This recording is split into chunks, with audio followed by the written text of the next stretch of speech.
Pakistani family तो कैसे हैं आप सब। मेरा नाम जाता है यार। वीडियो बहुत ही ज्यादा मजेदार होने वाला है। आज हम रिएक्ट करने वाले हैं पाकिस्तानी पॉलिटिशियंस का फनी रोज। अच्छा पाकिस्तानी पॉलिटिशियन ऐसी हरकतें करते हैं जो दुनिया में कोई भी नहीं करता। सबसे भाई सब इनकी हरकतें इनकी है ना। यकीन माने भाई साहब। लेकिन भाई अब ये वॉच करेंगे तभी पता लगे भाई अब कैसा होने वाला है इनका रोज। तो कौन करते स्टार्ट। वो रोटी मकरा ये क्या कह रहे हो? कपड़ा होता है वो रोटी मकरा कपड़े का नाम ही नहीं आता।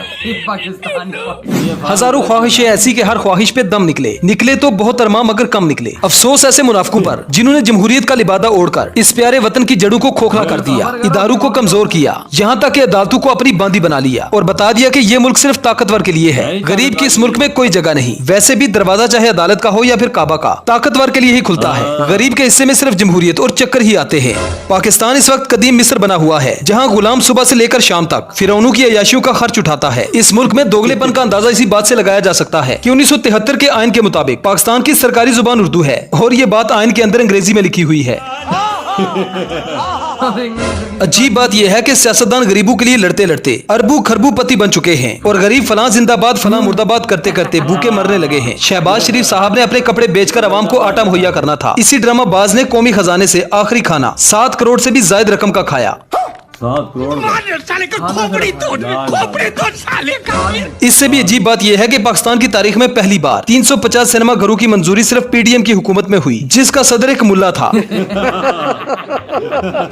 पिछले 75 सालों से इन हुक्मरानों ने अवाम का सब कुछ खोल के रख दिया है। अगर कुछ नहीं खुला तो वो है इस अवाम की आंखें। एक तरफ जहांगीर तरीन का कहना है जिसने भी चीनी स्टॉक की हुई है इसके खिलाफ सख्त से सख्त कार्रवाई होनी चाहिए। दूसरी तरफ सनी लियोन का कहना है कि जिसने भी फहाशी फैलाई है इसके खिलाफ सख्त से सख्त कार्रवाई होनी चाहिए। इस वक्त बांग्लादेश के कौमी खजाने में 112 अरब डॉलर पड़े हैं और पाकिस्तान के कौमी खजाने में सिर्फ कौमी तराने और 9 मई के अफसाने पड़े हैं। मुतालिया पाकिस्तान में 1973 का आइन जो रटा मार मार के याद किया था, इसमें एक सबक सुनाते हुए हंसी आती है। आखिर पाकिस्तान में ताकत का असल सरचश्मा अवाम है। तो चलिए आज के इस एपिसोड में एक बार फिर से हम आपके लिए पाकिस्तानी सियासतदानों की कुछ ऐसी फनी वीडियोस लाए हैं जिन्हें देखकर आपको मजा आएगा और बहुत मजा आएगा। बहुत मजा आएगा। ये वीडियो काफी इंटरेस्टिंग होने वाली है, इसलिए इस वीडियो को एंड तक जरूर देखिएगा। अगर आप हमारे इस चैनल पर नए हैं तो चैनल को सब्सक्राइब करने के साथ साथ बेल आइकन को प्रेस करना ना भूलें ताकि आने वाली तमाम वीडियोस के नोटिफिकेशन आपको मिल सके।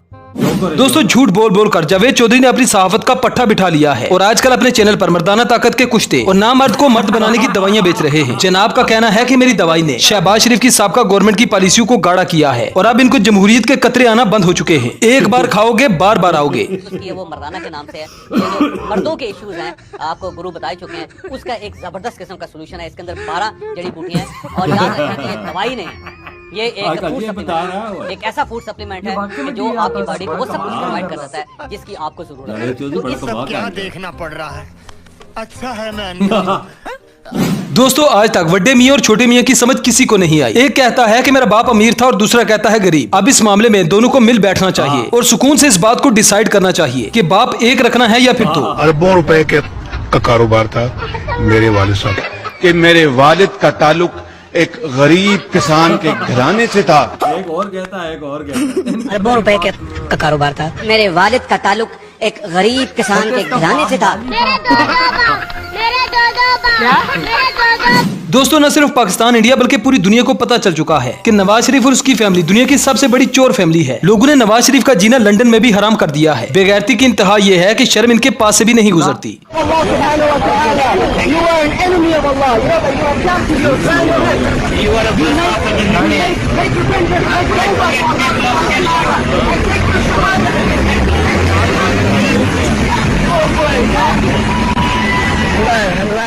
दोस्तों बारी बारी इस मुल्क की इज्जत के साथ खेलने के बाद अब फिरदौस आशिक अवान ने एक बार फिर से सियासत का आगाज कर दिया है। मोहतरमा ने एक बार फिर से अवाम को गोली देने की तैयारी कर ली है। फरमाती हैं कि पिछली हुकूमतें जो आपको न दे सकी वो देने की गारंटी आपको मैं देती हूँ। समझ नहीं आती कि अवाम को ये कब तक अपना चूरन बेचते ही रहेंगे। बिजली का जो आप कुरान की बात कर रहे हैं या बिजली के यूनिट्स को फ्री देने की बात कर रहे हैं, किसी सियासी जमात ने आज तक ये नारा नहीं लगाया।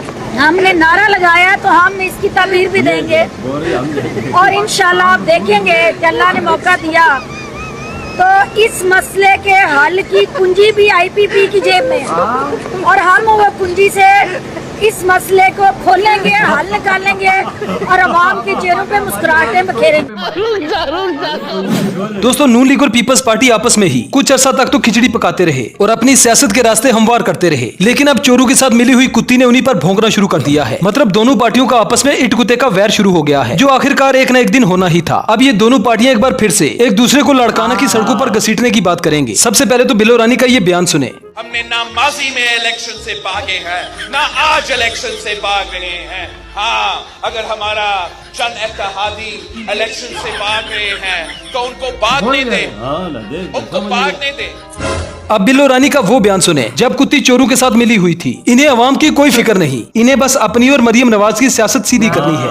कि मियां साहब को और जरदारी साहब को ऐसे फैसले लेना चाहिए जिससे मेरे लिए और मरियम शरीफ साहिबा के लिए आगे जाके सियासत आसान हो, मुश्किल ना हो। अगर अवाम में थोड़ी सी भी अकल हो तो अवाम इनके साथ वोट के जरिए पुट्ठा काम कर दे, मतलब वोट के जरिए इनका बलात्कार कर दे। अगर हकीकत में अवाम इनके साथ ऐसा ही करे तो कुछ अरसे के बाद बिलावल का कुछ इस तरह से बयान आएगा।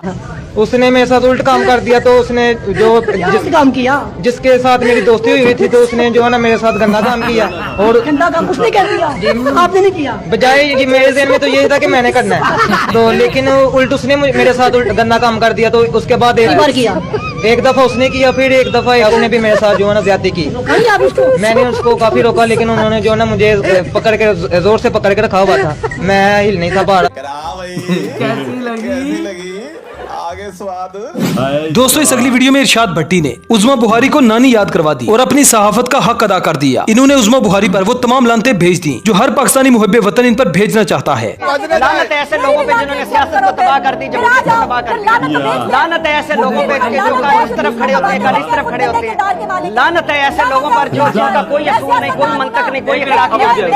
ये कैसे लोग हैं कि जो कल हमें कोई और भाषण देते हैं, आज भाषण देते हैं। ये हाल है इनका और ये इनका। दोस्तों, कहते हैं कि मुनाफिक किसी के लिए हैर नहीं होते और झूठ के पैर नहीं होते। इस अगली वीडियो में मंसूर अली खान की पॉडकास्ट में उज़्मा बुहारी लाजवाब हो जाती है। वजह यह है कि इनका हर बयानिया झूठा होता है और झूठ के पैर नहीं होते। यही फर्क हुआ ना आपके और इमरान खान में कि इमरान खान कहता है कि मेरे अपने बच्चे भी कभी जो है वो पार्टी को नहीं लीड करेंगे।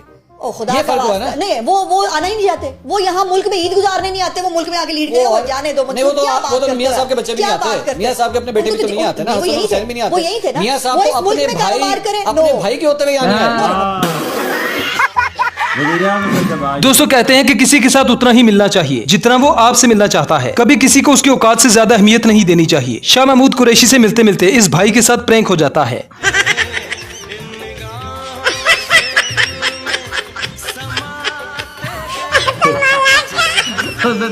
दोस्तों, मौलाना साहब अक्सर इमरान खान को कल्चर और इखलाकियात सिखाते हुए नजर आते हैं, जबकि इन तमाम चीजों का मौलाना साहब पे कोई इतलाक नहीं होता। मौलाना साहब के इस मुनाफिकाना बयान को सुने जिसमें इनकी मुनाफिकत साफ साफ नजर आती है। किसी के घर में जाके झांकना, किसी के घर में जाकर उसके ताल्लुकात बनाना, किसी के घर में जाकर उसकी बीवी जो है उसे तलाक दिलवाकर अपनी बीवी बना लेना, ये हमारा कल्चर है, ये हमारे अखलाकियात है। कितने मजे ले रहे हैं। और ये देख इसका बयान, क्या इस पर बहस करूं? मुझे मेरी शराफत इजाजत नहीं दी थी कि मैं। ये वही मौलाना साहब हैं जो लोगों की जमीन गर्म किया करते थे। ये वही मौलाना है जो औरत की हुक्मरानी को नाजायज कहता था, लेकिन चूंकि मरियम नवाज शरीफ की बेटी है इसलिए वो मौलाना साहब के साथ कंधे से कंधा मिलाकर चल सकती है। ये वही मौलाना है जो हर हुकूमत हर दौर में इक्तदार की खातिर दूसरों के तलवे चाटता रहा। ये वही मौलाना है जो हर हुकूमत में बड़े आराम से किराए पर दस्तयाब हो जाता है। जितना बदनाम इस मौलवी ने इस्लाम को किया है शायद वो 100 सालों तक कोई दुश्मन भी ना कर सके। हमारा कल्चर है, हमारा कल्चर है। वेल, तो दोस्तों, ये थी हमारी आज की वीडियो। आई होप आपको पसंद आई। भाई एमी वो पहना हुआ है तो भाई ये फतवे लगाता है, ये ऐसे फतवे लगाता है, कहता है भाई कैमरे से तस्वीर लेना हराम है, खुद कैमरे के आगे बैठ के तस्वीरें ले रहा है। सब कुछ अपने लिए जायज करार देता है। इसके लिए सब कुछ मरियम से हाथ जोड़ के बैठता है। खुद बैंकॉक जाता है याशी मारने, थाईलैंड जाता है याशी मारने। वो भाई हराम नहीं है, वो हलाल है। कोई और चले जो बोलेगा ये हराम है। ये खुद याशी मार के आता है ये बैंकॉक और थाईलैंड में। देख और इसकी वीडियोस भी वायरल हुई हैं। मुल्ला है ये देख इसका हाल। मुल्ले खुद अयाशियां मारे, चाहे जिसे भी मारे, हम लोग मारे तो वो गुनाह है। बिल्कुल इनके नजर में भाई साहब ये सब कुछ सही है। देख ना, ये हमारा दुआ बिलावल भुट्टो दानी देख वो रोटी मकड़ा, रोटी मकड़ा, रोटी मकड़ा। कपड़ा होता है कि रोटी मकड़ा होता है, ऐसे तो बात ही नहीं करने आती। और ये हमारा फॉरेन मिनिस्टर रहा है। जिसने 9 महीने 10 महीने बाहर गुजारे और कम से कम भी 2.5 अरब रुपया लगाया दौरों पे, उसके क्या 7 करोड़ के खाने भी खा गए। वो शहबाज शरीफ के वजीर आजम हाउस के अंदर 7 करोड़ के खुद खाए, लोगों को नहीं खिलाए, खुद खर्चा किया आपने, आप अंदाजा लगा। ये हाल है हमारे इस देश का, हम भूखे मार रहे हैं और ये लोग अय्याशी बाहर से 1 रुपया भी हमारे लिए नहीं लाए। वही ना, और हमारी जो है लीडर्स हैं वो कहती हैं कि भाई हमारे पास ताले की ऐसी चाबी, हम खोलेंगे तो भाई पता नहीं खजाने आ जाएंगे, ये आ जाएंगे। ये 4 साल इमरान खान के साथ है, उस वक्त तो चाबी इसने नहीं खोली, अभी इसके बाद कौन सी अलादीन का चिराग आ जाएगा। आ रहे हैं भाई यार, पाकिस्तान का यार गाइस यही हाल रहना है ना, कभी आगे जाना है तो ना भाई साहब उल्टा पीछे जा रहे हैं। इनका हाल देखना यार, इनके हाल कैसा। जब हमें पॉलिटिशियंस ही ऐसे मिलेंगे तो भाई क्या होगा। जनता ने हमारा पॉलिटिशियंस है वो सबसे बिगेस्ट माफिया है शुगर का, वही कहता है कि शुगर के खिलाफ एक्शन लेना चाहिए। ओ भाई साहब वो खुद करता ही था, वो खुद तू कर रहा है। और यार सबसे वो जहांगीर जो मिनिस्टर है सारा कारोबार 30% मिले जो है चीनी मुहैया पाकिस्तान को, वही करता है 30% पाकिस्तान को। फिर अंदाजा लगा वही ना सब वो खुद कह रहा है कि उनके साथ एक्शन करो जो जखीरा कर रहा है चीनी। तो भाई तू जो कर रहा है उसका क्या? हाँ तू खुद ही कर रहा है। इनका हाल यही रहना हमेशा यार, इन्होंने कभी हमारा भला नहीं सोचना। पाकिस्तानी पॉलिटिशियन जोकर ही है, कसम से जोकर है, सही बोला। एक बोलता है वजीर आजम शहबाज जी मेरा बाप किसान था, तो दूसरा बोलता है गरीब था। नवाजा कहता है कि मेरा बाप अमीर था, शहबाजा कहता है कि मेरा बाप गरीब था। क्यों भाई साहब, एक ही घर में क्या भाई एक का बाप अमीर था और दूसरे का माली था, ये तो नहीं कहीं सिस्टम था। शहबाजा का बाप घर में माली तो नहीं लगा हुआ था कि भाई वो बस लूट के गए यार सारे। हाँ क्यों, जहरी बात है। इनका जो नवाज शरीफ का बाप था अमीर होगा, फिर जो शहबाज का बाप होगा घर में माली होगा। फिर पाकिस्तानी पॉलिटिशियन सारे अमीर से अमीर हो गए, गरीब जनता खड्डे में बढ़ गई। तो यार आपके क्या थॉट है?